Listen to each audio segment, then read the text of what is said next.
Todo mundo tem um trauma cinematográfico. O seu trauma talvez seja aquela cena do filme Sinais, em que aparece aquele alienígena andando numa festa de aniversário de criança no Brasil. Ou talvez seja alguma coisa mais emotiva, como, por exemplo, o final do filme Meu Primeiro Amor. Ou alguma coisa mais antiga ainda, como os monstros que são chamados de Homens Abissais. Isso, os Homens Abissais, que eram vilões do National Kid, que não é um filme, é uma série de TV muito antiga, mas tá valendo. Minha mãe morre de medo deles. Eu, por outro lado, tenho um trauma cinematográfico desde o começo dos anos 2000, que é o tema desse vídeo, e eu tô ficando um pouco arrepiado aqui só de falar disso.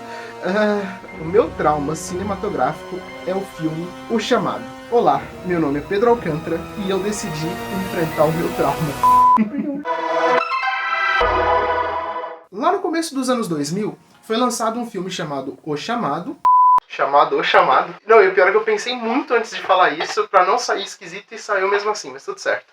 E aí esse filme, O Chamado, que era sobre uma fita de vídeo amaldiçoada, me deixou muito traumatizado. Porque eu assisti? Não, justamente porque eu não tinha assistido. Eu vi o trailer, fiquei morrendo de medo, e aí os meus pais foram ver o filme no cinema e falaram que era assustador. Então eu fiquei horrorizado. E aí tinha mais uma coisa que me deixava assustado, que era o fato de que eu ia na locadora a 100% vídeo, e as prateleiras ali dos filmes que eu gostava de ver quando eu era mais novo, que eram os filmes de ação, aventura e ficção científica, ficavam muito próximas das prateleiras dos filmes de terror. E tinha ali a capa do filme O Chamado, que era só um círculo e o nome do filme, e eu ficava com medo daquilo. E esse filme ficava ao lado de outros filmes que tinham o mesmo nome, só que era um pouco diferente. E aí eu achava mais assustador ainda, eu não sabia o que era aquilo, eu ficava em choque. E eu fiquei com esse trauma por muitos e muitos anos, até que eu decidi me livrar desse trauma assistindo o filme. O filme americano era uma versão de um filme japonês, que era o tal filme que estava ali do lado dos filmes que eu gostava de ver. E quando eu decidi resolver esse trauma,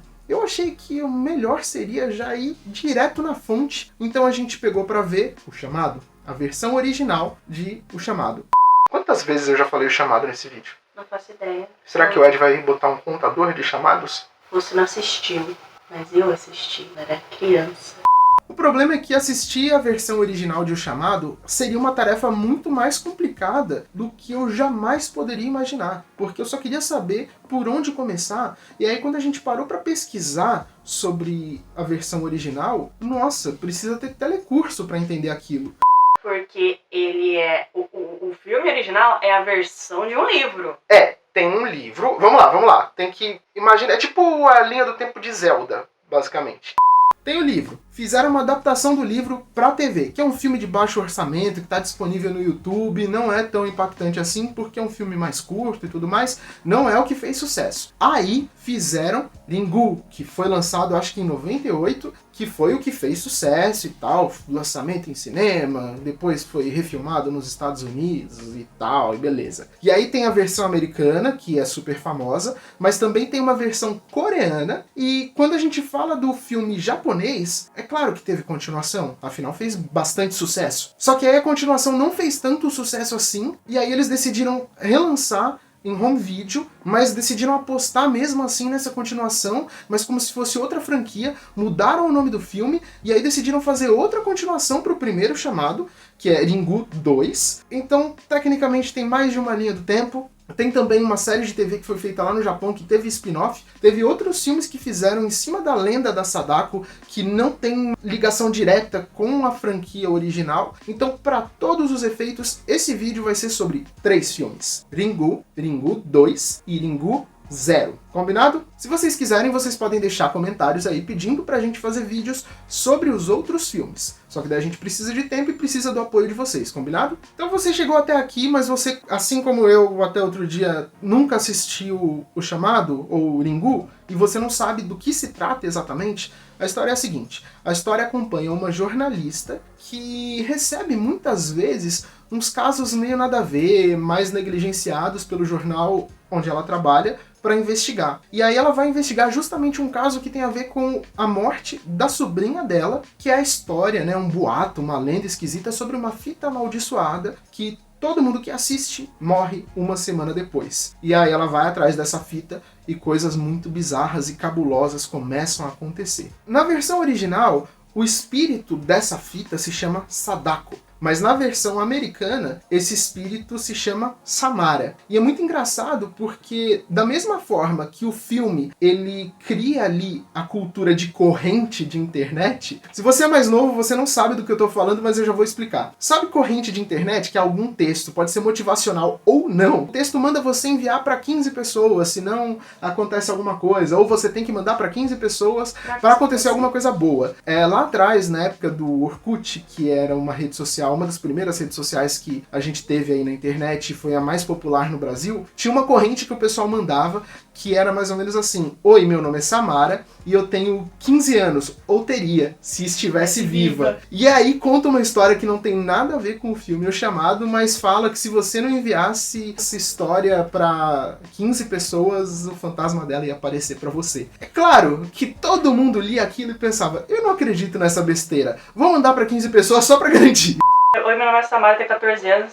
Teria se estivesse viva. Morri aos 13 em Cascavel, Paraná. Cascavel, Paraná. É isso. Eu andava de bicicleta quando não pude desviar de um arame farpado. Pior foi o dono do lote que não quis me ajudar. Após eu agonizar por 2 horas enroscado no arame, eu faleci. Através dessa mensagem eu peço que faça com que eu possa descansar em paz. Envie para as 20 comunidades.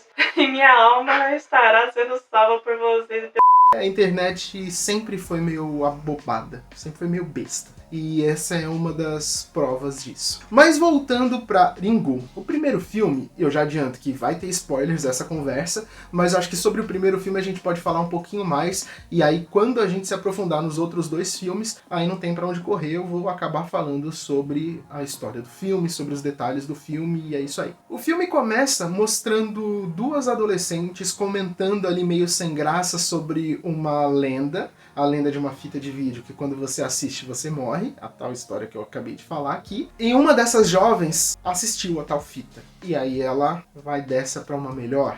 Vira a memória do Google Fotos, vai jogar no Vasco, vira a camiseta de saudades eternas. Ela morre. É isso que acontece. E aí a tia dela, que é a Reiko, ela é uma jornalista muito desrespeitada, ela vai investigar essa história. Ela é desrespeitada por quê? Porque ela é mãe solo. Cadê o pai dessa criança? Cadê o pai do Yoichi? Ele é um professor universitário que também tem poderes psíquicos, ele tem uma sensibilidade diferente ali, ele é meio médium e ele não é nem um pouco presente na vida deles. Isso vai ser relevante na trama mais pra frente. Ela vai investigar a história da sobrinha dela, ela vai até uma pousada onde um grupo de adolescentes passou um final de semana e ela encontra a tal fita.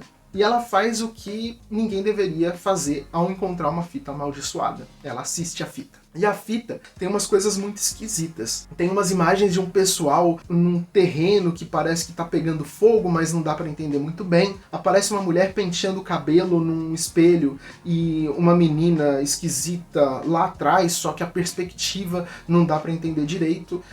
E aparece o olho de uma garota e no olho dela tá escrito Sadá. E aí você pensa, Sadá? Mas o nome da menina do filme não é Sadako, né? Como a gente falou agora há pouco. Isso nunca é explicado oficialmente, pelo menos não nesses 3 filmes que a gente viu, mas eu fui atrás de alguma explicação do que isso poderia significar. Então eu conversei com o Glauco Marques, que é um amigo meu, que trabalha com dublagem também. Ele é dublador do Zoro de One Piece. Ele é dublador do Senhor Fantástico ali, né? Dessa versão nova, né? Do Pedro Pascal. E ele também dublou o Pedro Pascal em Mandaloriano. E ele é diretor da dublagem de One Piece. E, acima de tudo, ele é um grande apaixonado pela cultura japonesa e ele estuda a cultura japonesa. Então, eu falei mais ou menos pra ele qual que era a minha dúvida. E ele deu uma explicação de que Sadá remete à fidelidade, pureza. E o Ko geralmente é usado em nomes femininos, mas é uma referência mais à infância. E a princípio isso parece tudo muito esquisito, não parece ser relevante para a história, mas mais pra frente talvez faça mais sentido. Aí a Reiko pega essa fita que ela assistiu, ela chama o ex-marido dela, eles fazem uma cópia da fita para ele assistir, porque ele é sensível a essas coisas paranormais, então talvez ele possa ajudar ela a entender melhor o que está acontecendo. Só que o problema começa mesmo quando o filho dela assiste a fita. Porque aí deixa de ser uma investigação que colocaria em risco a vida dela e a vida do ex-marido dela, e se torna uma investigação que coloca em risco a vida do filho deles. de uma criança. Então se torna um problema muito maior. Eles precisam levar a sério essa maldição e eles precisam descobrir como quebrar essa maldição. Na investigação, eles descobrem que aquela fita tem relação com a tal Sadako, que é uma menina que morreu de um jeito meio cruel. Ela foi jogada dentro de um poço e ela sai ali do poço pra matar as pessoas. Pelo menos é o que eles entendem. E daí que vem o nome do filme. Ringu, que é a pronúncia japonesa da palavra ring do inglês, pode ter vários significados, como por exemplo um toque de telefone, né? Ou talvez até o anel em si, literalmente, ou um ciclo representado por esse anel. O chamado, que é o nome do filme em português, do telefone, é esse significado aí de toque de telefone, ring. O anel em si é o círculo que a Sadako enxergaria estando lá no fundo do poço. E o outro significado de ciclo pode ter a ver com o ciclo de uma doença, que aí no caso não seria exatamente uma doença, e sim a maldição da Sadako. Daqui a pouco a gente vai falar sobre as cenas que a gente acha mais assustadoras, que agora eu vou partir pro segundo filme da franquia, Ringu 2. E tem spoiler, tá bom? Agora tem spoiler, eu tentei não jogar os pontos principais da história aí. Se você tá aqui é porque você quer e você tem aí quase 30 anos de atraso para ver esse filme. Eu resolvi esse problema esse ano, você pode ver o filme agora se quiser. Mas eu prefiro que você continue no vídeo. Aproveita para se inscrever no canal, deixar um joinha, clicar no sininho, ativar as notificações, beleza? Spoiler. O ex-marido da Reiko morre no primeiro filme. E no primeiro filme aparece uma personagem, ela aparece muito pouco, o nome dela é Mai, ela é uma das alunas do ex-marido da Reiko. Ela é uma aluna do Ryuji. E ela fica traumatizada com a morte do professor dela e ela decide investigar o que aconteceu. Esse filme é diferente do primeiro porque ele amplia e aprofunda muito mais a história da maldição. Tem outras formas da pessoa ser pega pela maldição. Em certo ponto ele começa a ficar um pouco confuso. Mas sabe o que eu gostei? Eu achei legal. E ele me fez lembrar os Anjos Lamentadores de Doctor Who, aquela série que eu sou muito fã, que não tem exatamente uma relação muito direta com o chamado, mas os Anjos Lamentadores eles aparecem na história de Doctor Who tendo uns poderes sinistros bem específicos, e quando eles aparecem de novo, esses poderes vão sendo aprofundados e acaba envolvendo gravação, não tem só um jeito de você se envolver nesses poderes, que aqui no caso de o chamado não é um poder e sim uma maldição. E aí a Mai descobre que ela tem uma missão ali, que na verdade ela assume para ela mesma, que é quebrar essa maldição, tentar se salvar e tentar salvar outras pessoas no processo. E acaba sendo um trabalho muito difícil.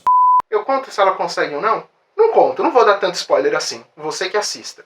E aí a gente vai pra Ringu Zero, que é o terceiro filme da franquia, mas que se passa antes de todos os outros filmes. É um filme que conta a história da Sadako. Conta pra gente como foi que ela foi parar naquele poço, como ela se tornou essa maldição. E aí que a gente entende um pouquinho melhor aquela história que eu falei sobre o nome dela, que poderia ter referência a alguma coisa da infância. A Sadako é uma menina que ela é um pouco perturbada pelo passado dela, porque ela é fruto de um caso extraconjugal. Ela é filha de um cientista com uma mulher que tinha poderes psíquicos. E isso gerou muito preconceito em cima dela. E aí ela cresceu, tentou viver a vida, andar com as próprias pernas, e ela decidiu ir pro teatro. Ela tentou se tornar uma atriz, mas no mundo do teatro muitas vezes você tem que lidar com o ego e vaidade das outras pessoas, e aí justamente quando ela encontra esses percalços na carreira dela como atriz, que está apenas começando, que uma coisa muito esquisita